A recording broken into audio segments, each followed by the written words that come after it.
Welcome back to the Roadside Rescue YouTube channel. I'm Ernest, and on today's episode, I'm going to be looking at my wife's car. I did the motor swap in it recently, so if you don't know about all that, you can check out this video. But after I did the motor swap, I put a B20 into a CRV that I bought her because her old CRV, the transmission went out, so I kept the motor. Then I found a new one with the bad motor and did a swap. Well, I switched everything over, I thought, perfectly until, the check engine light came on. So I've got to figure out what that's all about. Maybe I just missed a sensor or something, but I was super thorough and I'm pretty sure I didn't miss any sensors. So I'm a little confused about that. Hopefully this is only one of the last one or two videos you'll even see about this car. It's been driving great. I do need to check the timing belt. I didn't do that when I had the motor out, which I'm regretting now. I was just telling myself I'll do the timing belt and water pump later, but I had the motor out. I should have just done it. So I've actually got, on that note, the power steering rack and pinion probably has a leak. I still haven't investigated that, but when I bought it, that was the original complaint I went to investigate. The customer called me out and said, hey, my car's got a leak and I added extra oil and I'm not sure what I'm doing. Well, they added too much oil and hydro locked the motor because they saw power steering fluid on the ground and thought it was motor oil. So supposedly it has a power steering leak on the rack and pinion. It looked kind of new, so I asked and they thought they had it replaced, but we couldn't find any receipts for that. So I might just have to pay $300 and spend half a day replacing that rack and pinion. Got the belt for it, so I might check that out today while I'm in there. The AC's been having some issues. I recharged it, so I'm hoping that it might just be the switch in the canister. So let's try and reset that today. Neither of those should be causing this check engine light though. So that being said, I'm going to investigate this new scan tool while I dig into this car.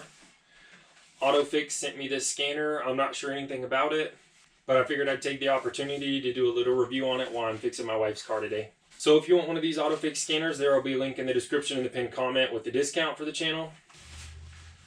So that's three things I haven't even started to look at yet. You don't have anything to represent the AC here. I could pull out a manifold gauge set. But I had that out a couple of weeks ago when I was recharging this system and it looks like it's full. So this Otofix scanner might be able to help. I'm going to go ahead and unbox it real quick in here and then let's go plug it into my wife's car.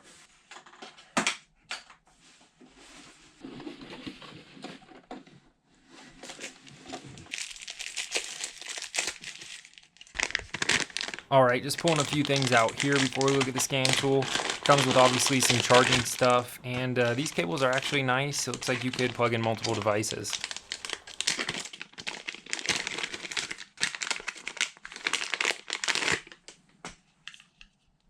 This Otofix scan tool comes with a Bluetooth dongle.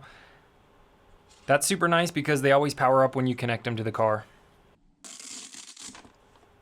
Okay, here's the little tablet as well. I like how small it is. It's really thin, so let's go ahead and get a look at that.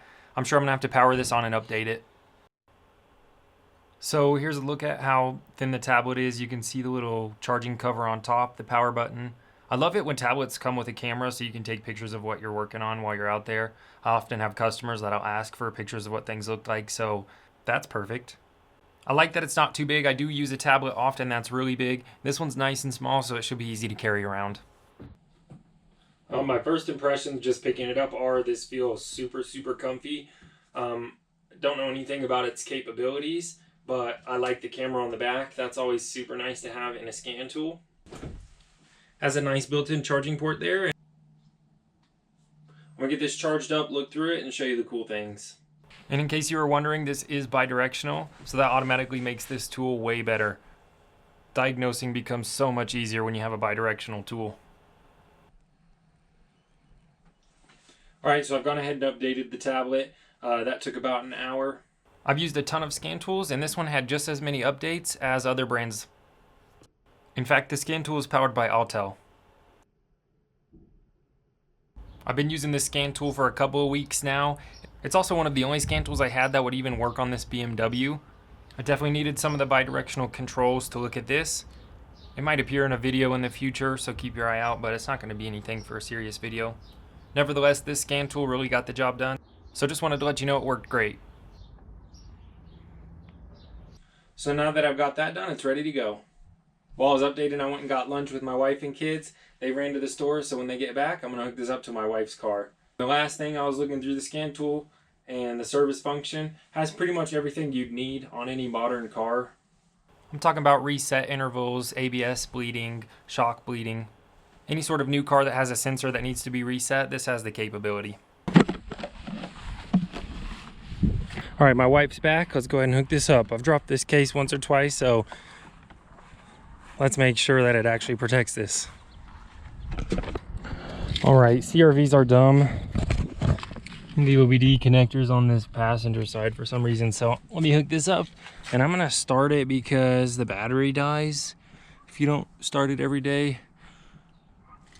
When I hooked the dash cam up, I thought that it would turn off by itself automatically, or it would have a setting to do that. It doesn't, so it just runs 24/7. So I've got to hook that up to something that'll come on only when the vehicle's turned on.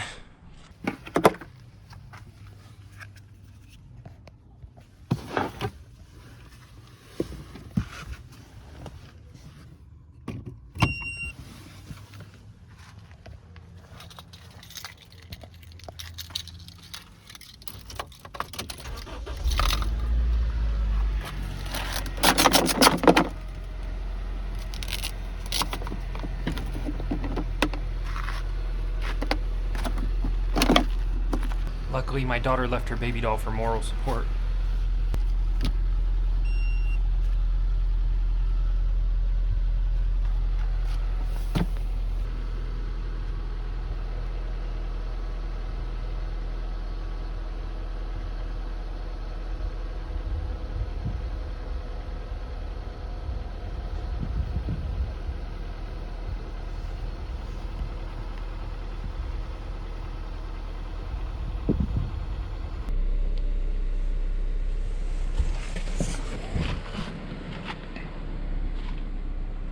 All right, moment of truth. What did I break?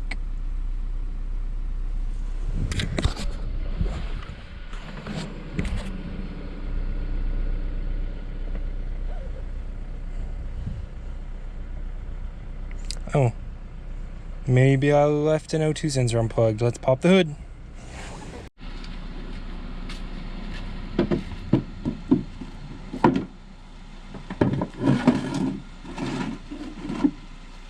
Alright, so now is when I'm planning on looking at the rack and pinion as well.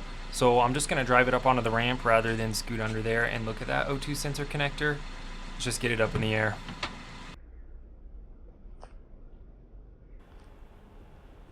So if we go ahead and just look over in the car real quick, we can see the power steering pump here. I've got to put the belt on that down to the main crank. Some of the belts you actually have to take motor mounts off to get to. Luckily this isn't one of those, otherwise I probably would have put it on a long time ago, or maybe just fixed it when I did it. But anyways, here we are. The power steering pump you can actually tighten with just a 1/2 inch ratchet, so that'll be nice. Go ahead and get this going.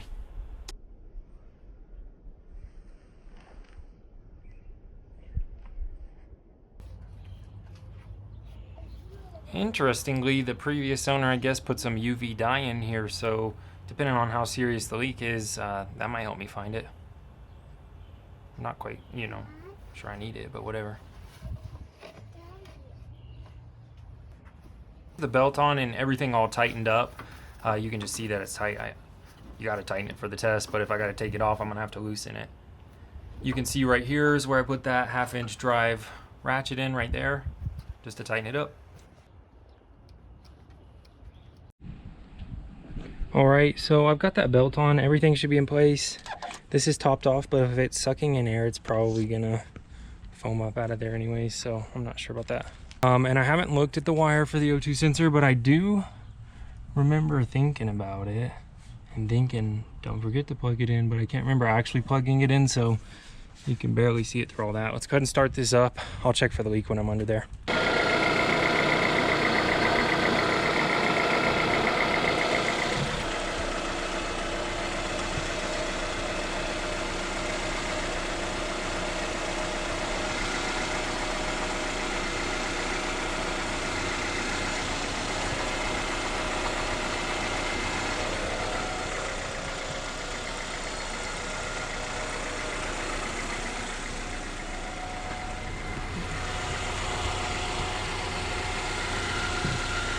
Not seeing anything.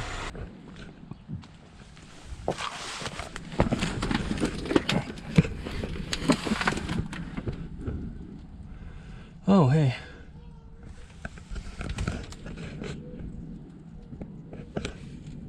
I hear a sound. What is that?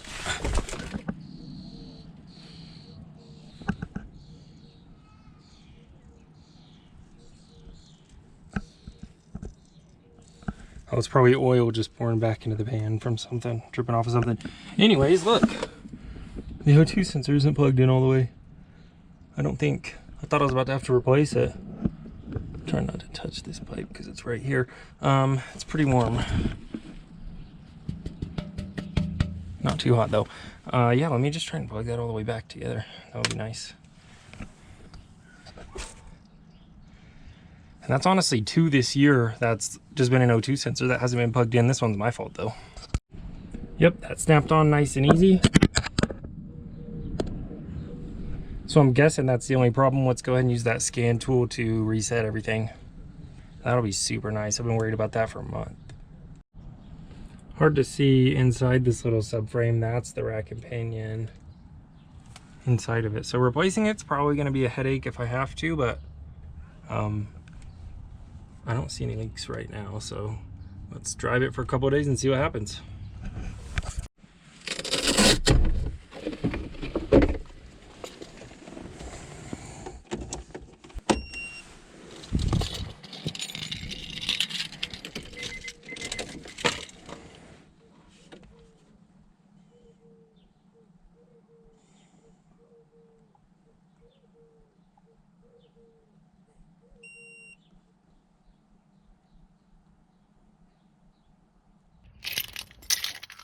So as you can see, the check engine light's off. It's been off for, it's been about a week now. Tighten up a belt, I guess. I've never heard it squeak.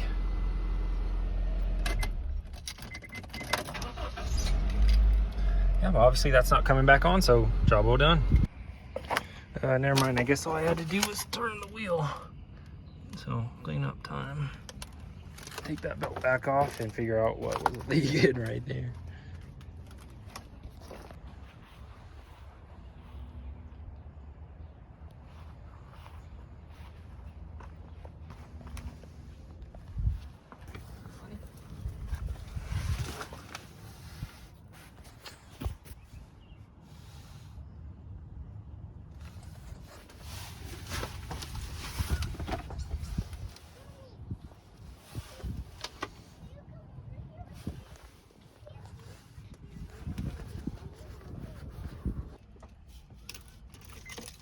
So I'm actually not so sure that the problem with the AC is electrical. I mean, I think it might be, but I think it's probably just part of these switches here. These switches have a daughter board built into them and can cause some issues. And as you can see, the fan only comes on in one position.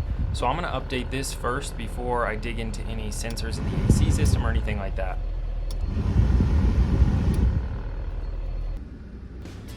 Okay, so here's a look at all the live data that I was able to just look through and make sure everything was running well.